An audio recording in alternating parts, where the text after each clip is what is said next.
Hey everyone, I'm Shaylin here with Reedsy. Today let's talk about how to write a short story collection. So today I kind of wanted to walk you through the process of how to write a collection, the steps involved with that, how to order it, and some different publishing tracks you might want to consider. Step 1, decide what kind of collection you want to write. If you want to write an interconnected story, say one where you have recurring characters or recurring locations or recurring information, that might be a collection you might want to plan out beforehand. It might be something that actually requires more of a novel writing approach, because if you're going to write stories that are all interconnected, you might need to give them a bit more thought before you write them so they all fit together properly in the end. Some collections are more interconnected based on characters or events. Others are just connected by theme. So if you have a theme you want to explore, again, you might want to plan out the stories a little more in advance, or at least just really solidify what your themes are. There are others that are kind of solidified by topic. For example, The Thing Around Your Neck by Chimamanda Ngozi Adichie, which is one of my favorite collections ever.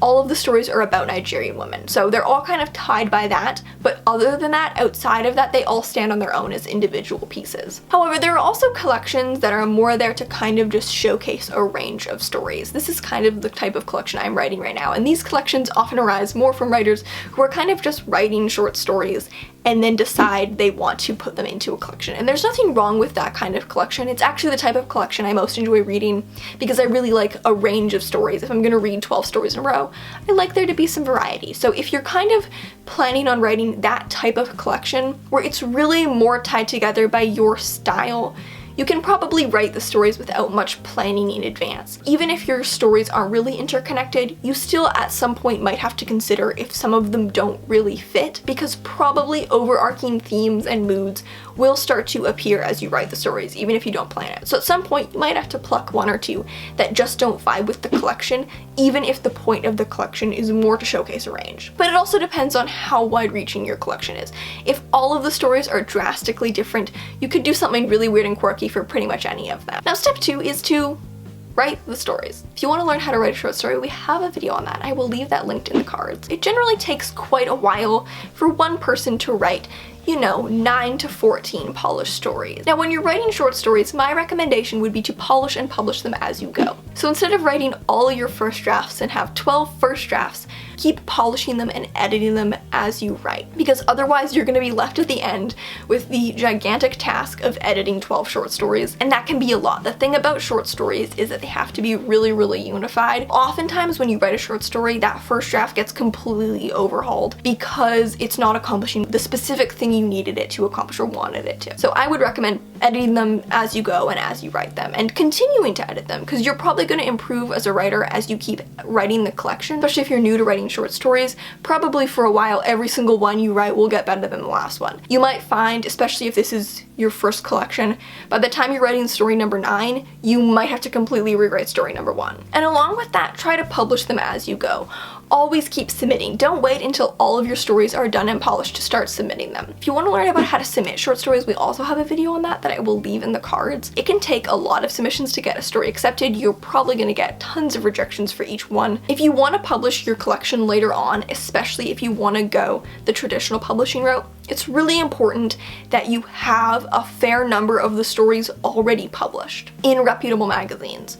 So for that reason, if you wait for all of them to be done to start publishing them, you could extend that shelf life of your manuscript by several years. It can be a really long road, and of course the more you go, the more practice you get, the more frequently you'll start to get accepted. So start submitting your stories as soon as you've written them. As soon as you've got one done and polished, start submitting that one as you're writing the next ones. Step 4 is to decide on your publishing route. Just like with a novel, your options are kind of traditional publishing or self-publishing. Now, the thing to keep in mind with traditional publishing here is that it's quite hard to publish a collection. The market isn't huge for short story collections, so they're not the easiest manuscripts to publish. They're actually quite hard to publish. A lot of short story collections get sold as a book deal with a novel. And it's also a reason why authors who are traditionally published don't get to publish collections that often. Of course, if the stories are published in really big magazines, that really helps you, but they're not easy books to sell. They're much harder to sell than novels.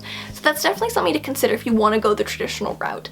Of course, if you want to go the traditional route, it's especially important that you publish the stories beforehand. Not all of them, but somewhere between a third to half of the stories you'll probably want to publish beforehand, since that's basically your biggest tool for selling the book, is saying, well, the stories are good because this and this and this magazine liked them. Now, if you want to go the self-publishing route, you don't really have to worry about any of that. If you want to self-publish a collection every year for the rest of your life, you could do that. Also, if you're self-publishing a collection, it really doesn't matter how many or where the stories have been published. The only thing I'd keep in mind is that once you publish that story in a book, you probably won't be able to submit it to the vast majority of magazines. So if you are wanting to submit to magazines as well as self-publish, wait until you've published the stories you want to publish elsewhere, because once they're in the collection, they're published in the collection. You won't be able to submit them to most magazines. So that said, now it's time for the funnest part, ordering the collection. So first of all, ask yourself, is this an interconnected collection? If your collection is interconnected, identify the larger plot thread and put them in order through that. Is there information reveal that affects what order the stories need to be in? Do different stories make more sense when read after other stories? Is there kind of a through line? Now, if your collection isn't interconnected, there are a lot of different routes to take, but here are some general rules to keep in mind. Generally, you bookend the collection with your 2 strongest stories.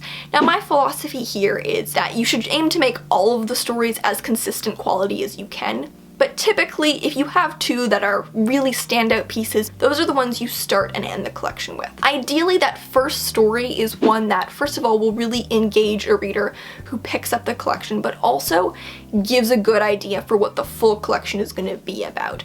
So it's great if your first story can kind of introduce the themes or tones that are apparent throughout.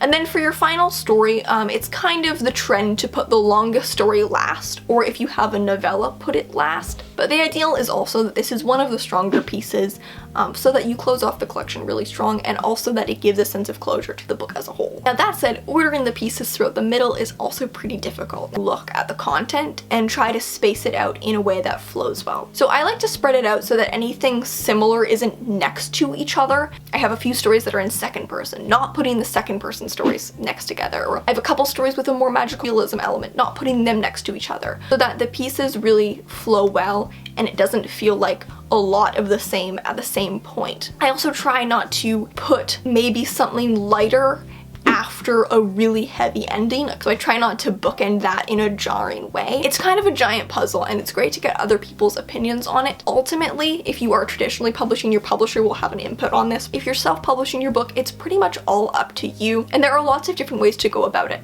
My preference is kind of creating that flow so that the reader never feels like they're reading similar stories back to back. So that is basically how you write a short story collection. Thank you so much for watching, and remember to subscribe for new writing, editing, and publishing videos every Tuesday and Friday. Until next time.